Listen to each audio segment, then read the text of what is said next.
Muito bom dia, muito boa tarde, muito boa noite. Vamos dar início a mais um episódio, ou melhor, um mini episódio do nosso podcast Café com Jaleco. E hoje, diretamente da onde? Rio de Janeiro, deste evento maravilhoso chamado de Imunotopia. E conto com a presença nesse evento dos meus colegas do podcast, doutora Patrícia Naufal, doutor Sandro Loureiro, doutor André Aguiar, e vamos trazer informações relevantes para vocês das aulas que estamos assistindo nesses 2 dias. Né, doutor André? Conta um pouquinho para a gente do evento. Olá, gente, bom dia. É um prazer enorme estar com vocês, com o meu grupo maravilhoso, para levar informações da maneira mais clara possível para os nossos pacientes. Esse evento é realmente um evento de excelência, porque ele reúne especialidades que tratam doenças imunomediadas de uma forma mais clara. São doenças que acontecem quando as nossas defesas imunológicas perdem um pouco do controle, de maneira mais simples do paciente entender. Então, a gente conta aqui com gastroenterologistas e proctologistas, que somos nós, dermatologistas, reumatologistas e imunologistas. Então, essa mistura clínica e cirúrgica também é muito bom para a nossa prática clínica e para a gente entender melhor de que maneira essas doenças se relacionam. Eu tenho um paciente, eu tenho um caso para ilustrar para a gente entender, é uma paciente de 66 anos hoje em dia, ela foi diagnosticada primeiro com doença reumatológica, aos 55 anos de idade, entrou com medicamento, na época não medicamento tão moderno, medicamento antigo, e depois de 5 anos a paciente desenvolveu a doença dermatológica, que ela desenvolveu uma psoríase. E aí entraram com medicamento já da linha mais atualizada, e a paciente melhorou da doença reumatológica e da doença dermatológica. Só que 5 anos depois a paciente começou a desenvolver doença intestinal, sintomas intestinais, diarreia, dor, perda de peso, e não foi feito, no primeiro momento, quando ela teve o diagnóstico da artrite, um exame para detectar se ela também não tinha a doença imunomediata do intestino, que seria uma retocolite ou uma doença de Crohn.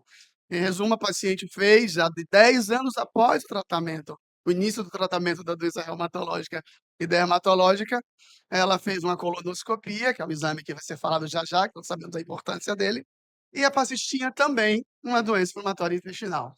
Então ela vinha tratando com medicamento que não atuava no intestino, só atuava na doença reumatológica e dermatológica, e a mudança do medicamento fez com que ela melhorasse totalmente. Daí a importância do tratamento, do início do tratamento mais precoce possível, né? É esse o caso. E um caso, né, que reuniu todas as especialidades aqui do evento, muito bem citado. Doutor Sandro, como nos últimos congressos que a gente viu, também foi se falado aqui ontem a respeito da remissão clínica, né? A importância desse assunto. Fala um pouquinho sobre isso. A primeira coisa que a gente tenta, é que o paciente logicamente fique bem, né, então ele tem que ficar bem clinicamente. Mas a gente tem outros parâmetros que vão além disso. Então o paciente tem que melhorar os sintomas, tem que depois de um tempo melhorar a questão dos biomarcadores, então são os exames laboratoriais que a gente faz para identificar a inflamação. Então um que a gente é muito utilizado, tem um nome um pouco difícil, que é chamado calprotectina, mas essa calprotectina é um marcador de inflamação e a gente pode usar para controle, para fazer o diagnóstico e depois para controle do paciente. Então, assim, o que é interessante, muito nesse caso que o André falou, é a questão da demora, né? Então, os congressos mostram que da demora em fazer o diagnóstico desses pacientes. Então, assim, tem que levar em consideração tanto os sintomas, os exames laboratoriais e o exame que é mais importante para a gente fazer o diagnóstico, que é a endoscopia, né? Que é a doutora Patrícia que vai falar a respeito disso. Então, pessoal, a remissão clínica é muito importante, né? O que que a gente quer com o tratamento? Que esse paciente se sinta bem, sem dores, sem sangramento, sem diarreia, voltar a um estilo de vida normal, né? Mas como a gente pode saber realmente que ele está em remissão?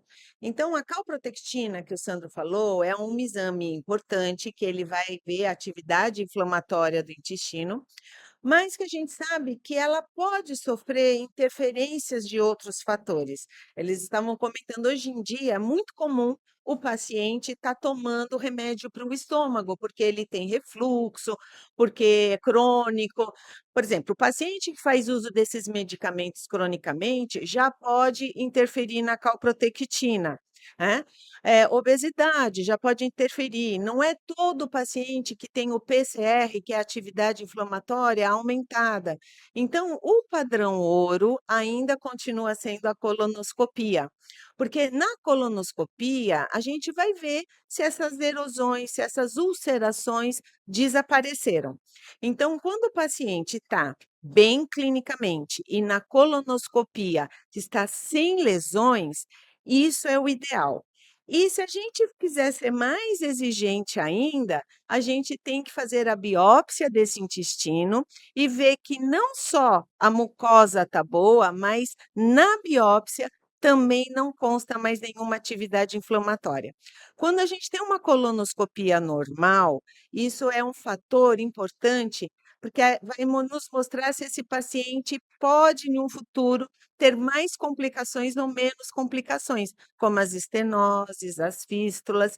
Então, é muito importante fazer esse exame no acompanhamento. E, doutor André, a gente também sempre tem visto nos congressos tudo isso que a doutora Patrícia falou, junto com o cuidado holístico do paciente, né? Sobre essa visão de cuidar do paciente como um todo, né?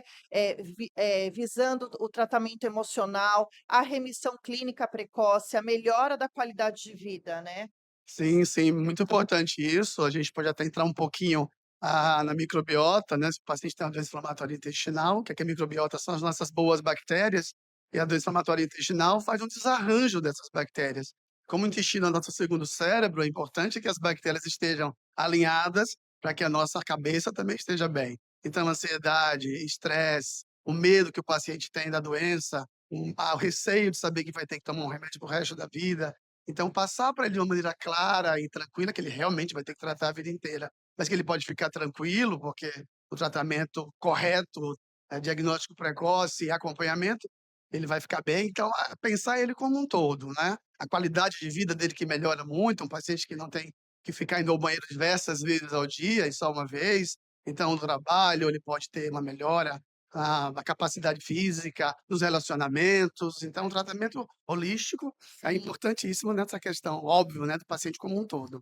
E, doutor Sandro, para terminar, me conta um pouquinho dessa visão do futuro, né? A gente está tendo grandes avanços em relação, principalmente, à questão da inteligência artificial, né? Sim. Então, a inteligência artificial, a gente acredita que vai nos ajudar, vai nos auxiliar a um futuro a gente realmente descobrir a remissão total, né? Então, o paciente livre de doença, a famosa cura desse paciente. Acredita-se, supõe-se que talvez ao redor de 2035 a gente já consiga ter essa excelente notícia. Então, muito importante, questão de diagnóstico precoce, o atendimento multidisciplinar com todos envolvidos, né, desde médicos, desde assistentes sociais, né, os outros profissionais, psicólogos, e a questão de novas drogas que estão surgindo. Provavelmente teremos boas notícias no futuro. Uma das aulas dadas foi até pelo pessoal da reumatologia. Tá essa possibilidade, estão aí desenvolvendo medicamentos que vão agir na memória da célula, tendo essa possibilidade de, pela primeira vez, estamos falando na possibilidade de cura dessas doenças que estão consideradas crônicas, todas essas doenças imunomediadas, né, de anticorpos, artrite reumatoide, psoríase, doença de Crohn, retocolite, que são doenças crônicas que a gente consegue entrar em remissão, mas não em cura. Pela primeira vez, está se falando na possibilidade de, em um futuro, nós termos a cura dessas doenças. Então, muita coisa boa vem pela frente. Na reumatologia já conseguiram, né? Sim, E agora exatamente. vão lá na doença inflamatória intestinal. E a gente termina esse mini episódio do nosso podcast Café com Jaleco. Siga a gente nas redes sociais, Spotify, YouTube, Instagram, @café com jaleco e Tchau! tchau!